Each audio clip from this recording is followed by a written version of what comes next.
This is Current Yield, the Grant's Interest Rate Observer podcast, and I am Jim Grant, and welcome, ladies and gentlemen. Joining me today, as always, Eric Whitehead to my left at the controls, Phil Grant across from him. Phil is the editor of Almost Daily Grants, which you should read almost every day. And sitting directly across from me is the great Evan Lorenz, deputy editor of Grants. So, ladies and gentlemen, today what we got is not one guest.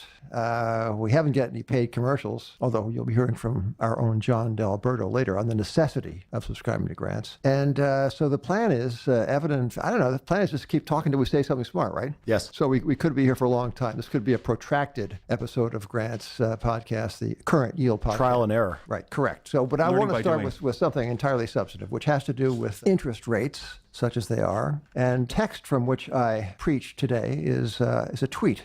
Thanks to you, Jesse Felder, for this. And Mr. Felder writes, normally when unemployment is this low and consumers feel this good, and I must say parenthetically, they feel about as good as they felt in many a moon, the Fed funds rate is positive in real terms by at least 300 basis points or 3 percentage points. Not today. So, Evan, this is a test. So the Fed funds rate today is 1.75 to 2%, no? Yes, correct? That's correct. And the inflation rate, you make it to be... over 2%? Yeah. So that would say that the real Fed funds rate is a big fat goose egg, no? Yeah. As opposed to the 3 percentage points of Fed funds rate that we would have if things were hunky-dory, as we at Grants would define that. I think that's fair. Okay. So, so that is, in fact, a very important observation. And I shall now favor you, ladies and gentlemen, with something that we rarely do in this podcast, which is a piece of wisdom plucked from the pages of Grants, which generally such wisdom is available only to the paying clientele. But for you, on this podcast, here it is. David Hume, the great Scots philosopher of the 18th century, posited in about 1750 that, and I paraphrase, no man will accept of low interest when he can have high profits, meaning there's an arbitrageable difference between the rate of interest and the rate of return on business enterprise. Makes sense, right? Yeah. Yeah. All right. So let us quickly survey the present landscape. So we have very low rates of interest. No, in fact, in Europe, we have still, $6.9 trillion? Yeah, that's Europe and Japan and around the globe, $6.9 trillion worth of sovereign debt that has a negative yield on it. All right. That's a low rate of interest. Low rates of interest. And even when they are positive, these rates, they're not positive by much, as we've seen with the Fed funds rate. So we have low rates of interest. Evan, tell us about corporate profitability. Well, as a percent of GDP, it's near all-time highs. This is America, of course. It's doing great. And as Donald Trump recognized yesterday, the S&P 500 hit a new all-time high. Did he mention that? He did, just once or twice. Yeah. It also seems like prices are kind of picking up around the country. This is from Markets Flash PMI. I'm quoting, average prices charged by private sector firms increased at the sharpest rate seen in the 9-year survey history. Service providers signaled a particularly steep rise in output charges in September, which they commonly attributed to pass through higher labor cost and increased prices for inputs sourced from abroad. Well, the wait for inflation has been a very long wait indeed, but we have had one species of inflation, one type, right? We have this is a little contentious, but we've had a magnificent bull market almost across all asset classes. And the question, I guess, before the House is, to what degree does the elevated level of stock prices present a risk to American growth? It's a kind of a paradoxical question because high equity prices would seem to augur more growth, right? If stock market's going up, stock market looks ahead, it's bullish. Period. Bernanke claimed that on TV in 2010. Well, he had 8 years of being correct ahead of him, which is a pretty good run for a PhD from Princeton. I'd say it's pretty good. I have before me a new comment by Stephen Blitz, who is a most excellent thinker about economics. He now applies his trade at T.S. Lombard, and he has written something called The Equity Risk to U.S. Growth. And the highlights are as follows. Equity markets have rallied, notwithstanding certain disruptions in global trade, that households are driving the market to record heights and to a record percent of net worth relative to real estate. So household net worth is unusually concentrated in equities as opposed to houses.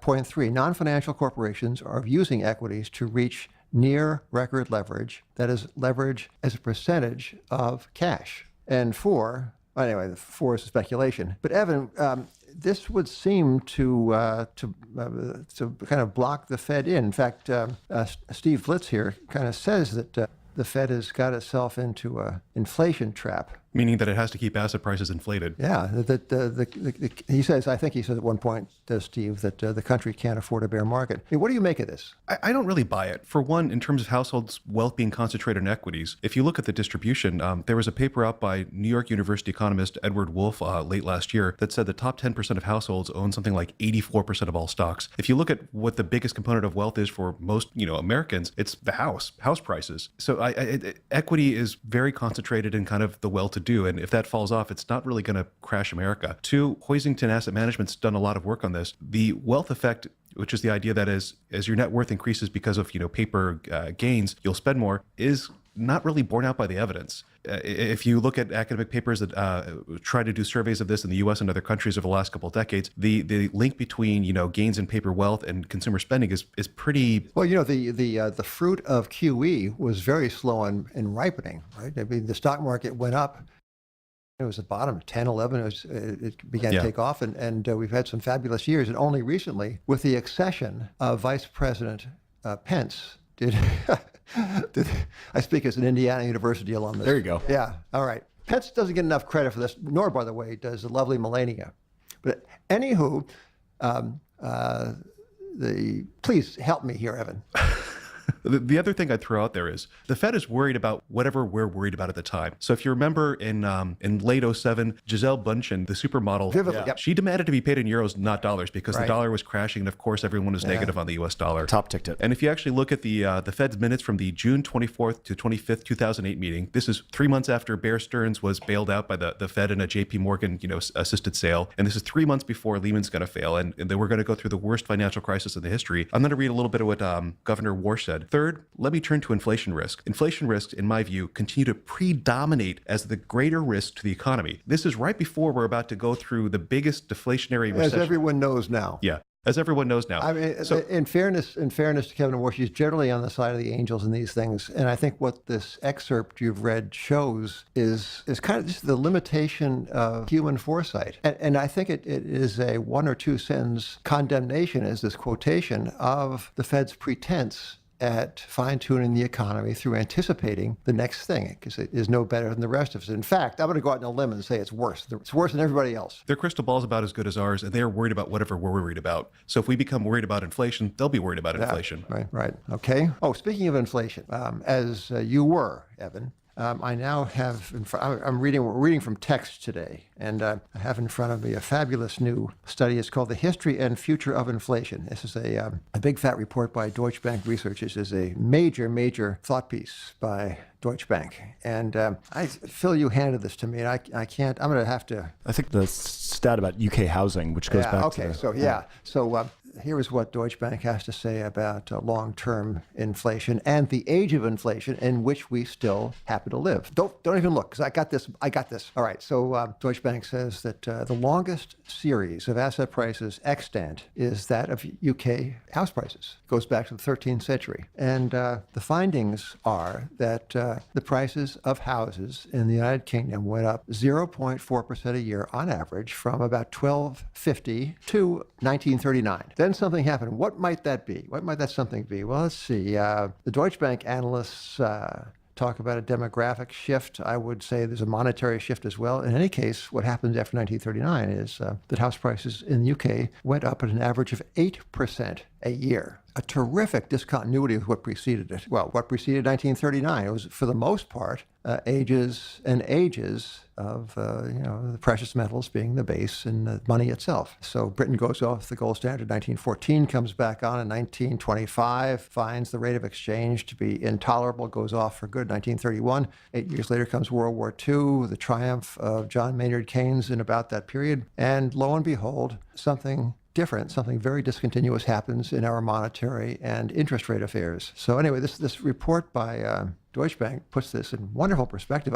I think that they are laying a little bit too heavily on the demographic aspect and not enough on the monetary theme, but it bears reading if you can read it. What else, Evan? Have we said something smart yet? Or we have to? Deutsche Bank said something smart. Yeah, right. Well, we had the wit to. I asked them for it. Yeah. So I'll go ahead and take the credit for that. Yeah. Most of the credit goes to you. Okay, we're going to close with something constructive. I have heard tacit complaints, scarcely spoken out loud by some people who say that the Grant's interest rate observer is not with it, and perhaps a little bit bearish. I have heard. Stop it. Once in a while. So I would like to. I have two things to say before we close, and before we hear from John D'Alberto, who's going to tell you a little bit of something about grants. And the conference as well. So stay put, please. So the first thing I have to say is that I'm going to quote an executive from the World Bank, and in fact, he's the president, and that World Bank now is a holding company. The World Bank Group president, Jim Young Kim. Quote, over the last 25 years, more than 1 billion people have lifted themselves out of extreme poverty, and the global poverty rate is now lower than it had ever been in recorded history. One of the greatest human achievements of our time.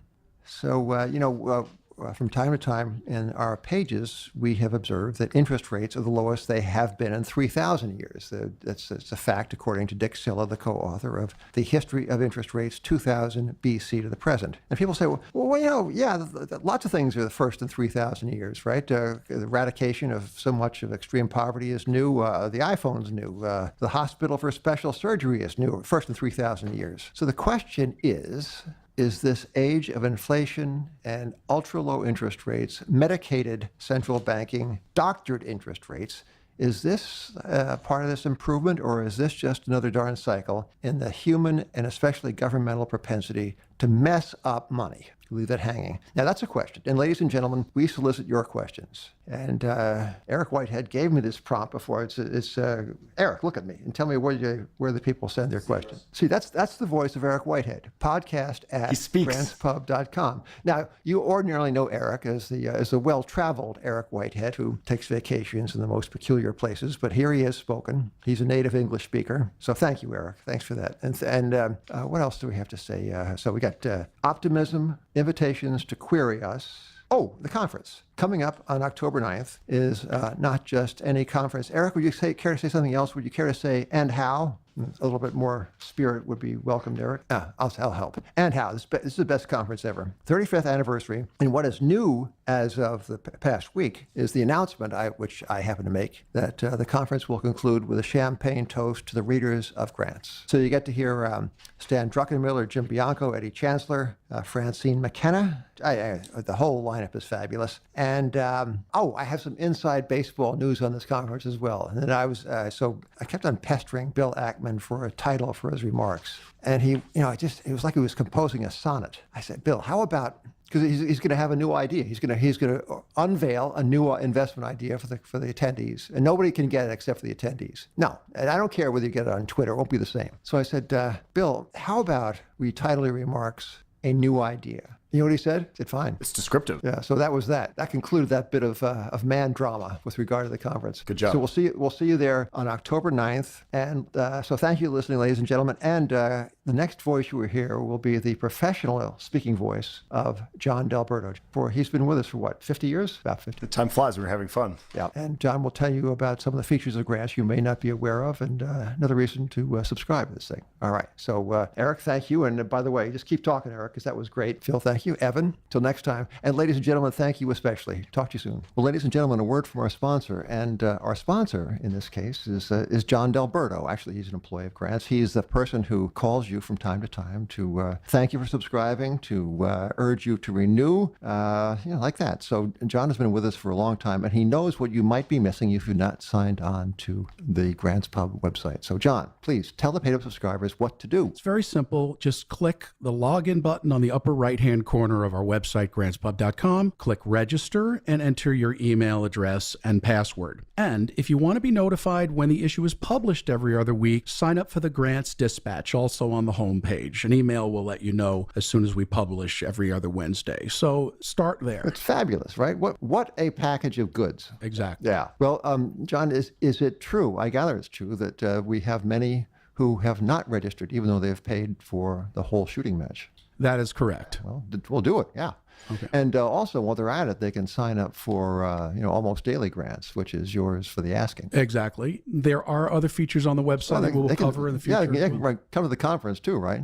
Is it possible to sign up for the conference on the World Wide Web? It is indeed. Yes, well, they ought to do that too, right, as long as they're up? Exactly. Well, John, thank you very much. And we will be talking with you from time to time because you know grants from the inside out. and you know the people who subscribe to Grant. So I'm gonna come back to you. I think just about every web podcast. And I want you to tell the people just how great your employer Jim. is. Absolutely. You're hired. Again, thank you, John.